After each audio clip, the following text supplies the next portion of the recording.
Is it reckless for someone with cerebral palsy to climb all of Colorado's 14,000-foot peaks? I'm sure some people think so. Those same people probably think it's audacious for someone with cerebral palsy to trek 500 miles across 8 mountain ranges on the Colorado Trail, or to run up Pikes Peak in less than 3.5 hours, or to hike from Mexico to Canada along the Pacific Crest Trail. But that hasn't stopped me yet.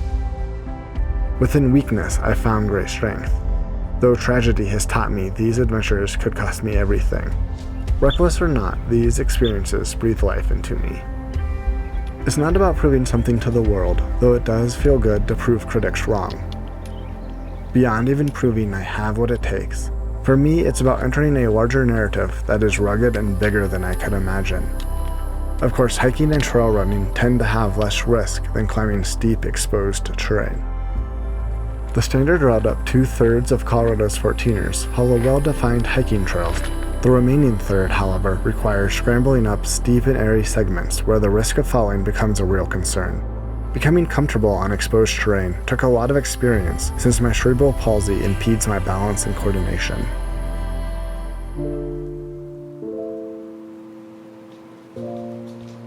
From birth, a mild form of cerebral palsy has hindered my coordination and strength on the right half of my body.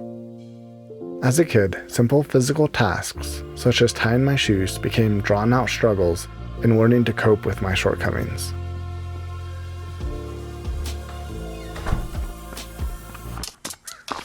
Over the course of my childhood, I had to face my weakness and embrace my limitations to learn achievements. Both big and small don't come quickly or easily. Thankfully, my story extends past my physical circumstances.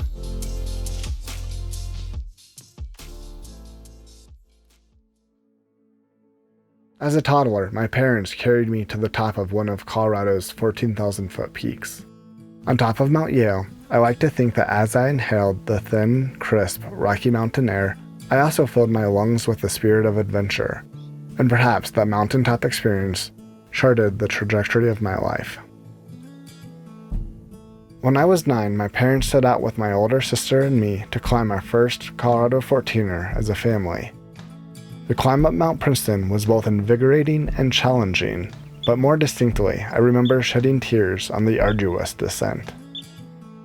Looking back at that first climb, I think Mount Princeton taught me the best things in life require perseverance and sacrifice, an invaluable lesson for a kid with CP.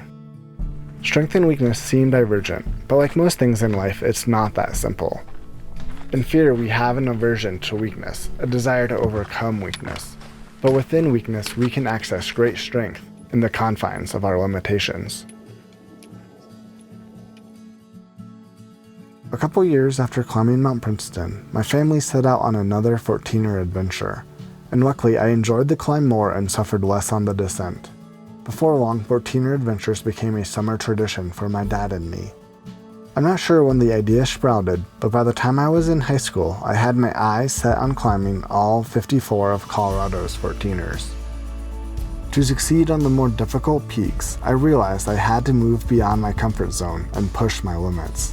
But I also understood the necessity to manage the inherent risks of mountaineering with cerebral palsy. With more and more alpine experience, I began to develop confidence despite my CP. The mountains helped strip away my insecurities and false identity, and through the process I realized my identity wasn't confined by a medical diagnosis. In the mountains, I could be myself and not worry about what the world thought of me. In the midst of adventure, I felt fully alive. Above treeline, I found great clarity beyond all of the distractions of modern life.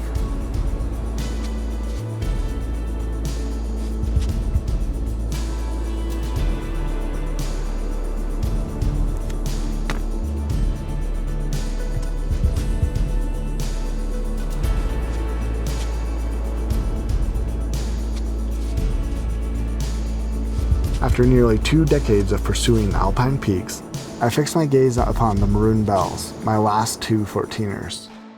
The Maroon Bells are likely the most photographed mountains in all of Colorado, and considered 2 of the most dangerous 14ers. A sign near the base of the 2 14ers referred to the peaks as the Deadly Bells, which I deeply understood. Several years prior, as my dad and I climbed Pyramid Peak on the opposite side of the valley from the Bells, we witnessed a military helicopter extract the body of a fallen climber off the flanks of North Maroon Peak. I feel a knot in my stomach each time that memory surfaces. My dad and I even attempted Maroon Peak once before, but we retreated off the mountain after reaching 13,000 feet as storm clouds began to build in the distance. For several years, the Bells lingered unchecked on my list due to bad weather and busy schedules. In 2016, my dad and I blocked off time to attempt the Bells, but a week before our climb, my dad broke the news that his hip was giving him trouble and he wouldn't be able to safely attempt the Bells. I was devastated. I wasn't willing to tackle the Bells solo, and I thought about waiting another season, but there was no guarantee my dad would be up for the climb the following summer either. In my last chance effort, I put out a request for a partner on a climbing forum.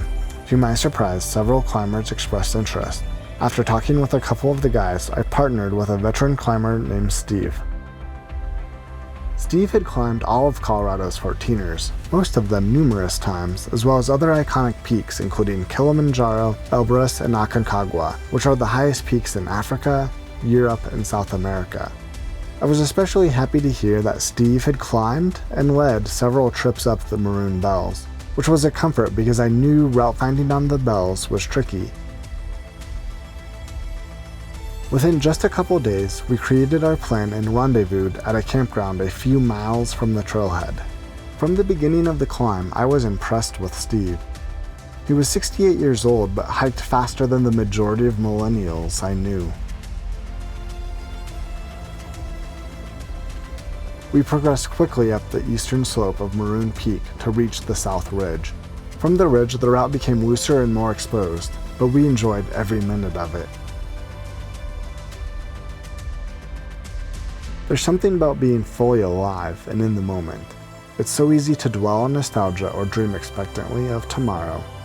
But above 13,000 feet, on an airy ridge, I find clarity in the slow and methodical progress up the peak.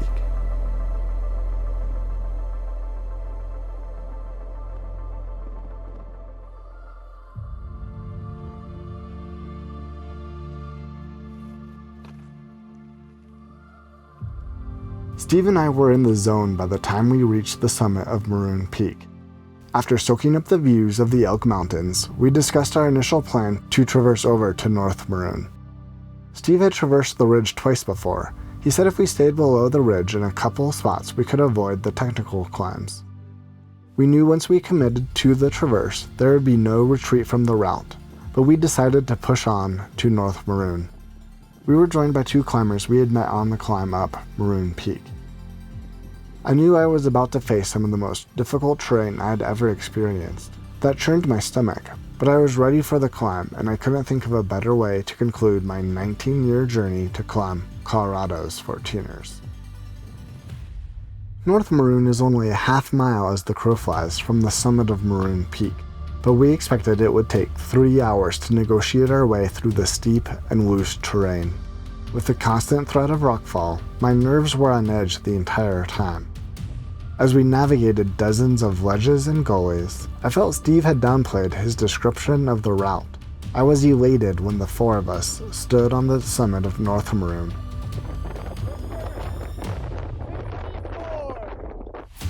Reaching the summit of my 54th Colorado 14er was euphoric, but honestly I was more excited to be off the traverse than I was to reach the summit.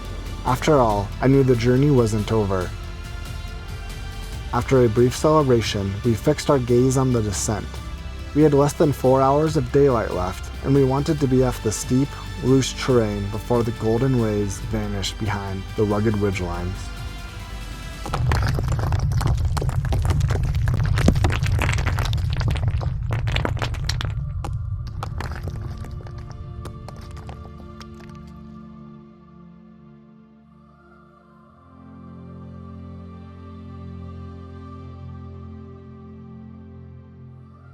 In a matter of seconds, everything changed as Steve vanished from my view. I've never felt so alone as I did on the hike back to the trailhead.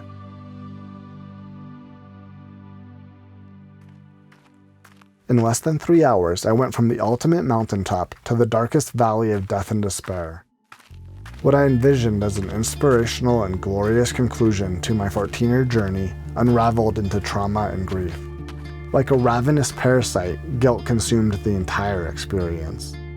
No matter what I or anyone else said, I felt like a fraud, and I felt responsible for Steve's death. After months of wrestling with guilt and shame, I began to slowly understand deep down in my gut that I chose to climb the Bells, not because it was risky, but because the thin, crisp, Rocky Mountain air filled more than just my lungs. It saturated every fiber of my being and drew me out to experience a deeper and richer life. And though I only knew Steve a short time, I think he felt the same way, and in the end, he died doing what he loved on one of his favorite mountains. It's one thing to take in the beauty of the mountains from a safe distance, from the valley below, but it pales in comparison to being immersed in the mountain's splendor.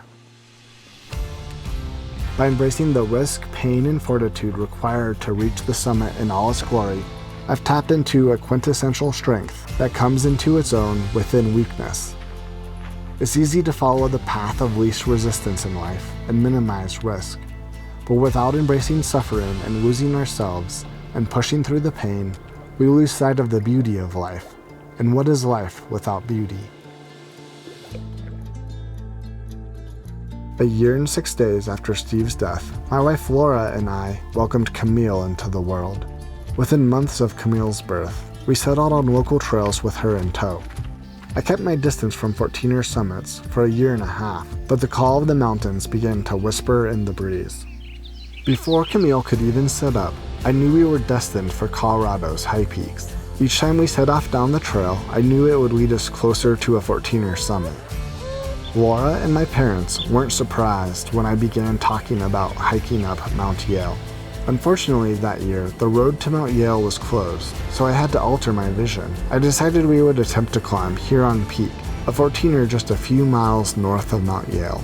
After one failed attempt due to windy conditions, 3 generations of my family reached the summit of Huron Peak 2 days after Camille's first birthday.